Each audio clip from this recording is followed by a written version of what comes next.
yet to perfect the art of a red-eye flight, so when we arrived in Miami, I was freaking exhausted, okay? But I was ready for a beautiful drive down to the Keys, and instead, we were greeted with torrential downpours. But nothing was going to stop us. So we ate a really delicious breakfast, sent up a request for the rain to clear, and made our way down to Key Largo, where by the grace of God, we were able to check into our hotel room incredibly early. But boy, was that drive down rough with tired eyes. This motel may have looked modest from the outside, but the grounds were really beautiful, so we started by putting our things in the hotel room and taking a little stroll to explore. When we made it down to the private beach, the water was incredibly clear, so I started looking for things right away, which gave me a little bump of energy. If you know me, I always have a waterproof case on my phone for exactly this reason. So I stuck it in the water to capture this little fish, a sea blob, a snail that was really cruising across the rock wall, and some really interesting looking sea anemones, which I happened to spot hiding in a little crevice. These little lizards were also all over the place, and I think their little curled tails are hilarious.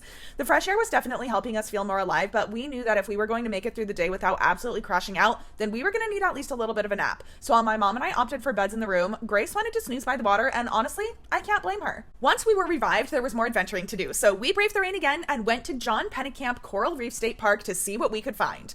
The water was a little brisk, but we jumped right into the designated swimming area. As you can see, the visibility was less than ideal, so that limited where we could go, but we started off by finding this really big crab, eating some lunch, as well as a variety of fish and some spaghetti worms. To be completely honest with you, I was a little bummed that we didn't see more. We came down to the Keys for the marine life and thought a Coral Reef State Park would be the perfect place to see something really amazing.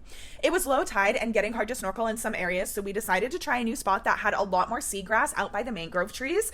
I don't know how she did it, but my sister did spot this decorator crab going to town among the grass. When we got closer to the mangrove trees, it was really interesting to take an up-close look at the roots and do our best to see all the fish that like to chill out in there. If I were a fish, that seems like a place that I would really like to be. When we got out of the water, I was really disappointed to see all the microplastics along the shore. This is becoming a huge problem along beaches around the world, but I've never personally seen a beach with so many microplastics. Being in the water is exhausting, and we were starving, so we picked up some Thai food and headed back to our beach to enjoy a dinner and make an attempt to catch the sunset. Even though the rain clouds precluded us from seeing really any color, it was still a lovely night to do a little reading. We're going to be traveling along the coast for the next 3 weeks, so thank you for joining us for day one. It's time to go to bed.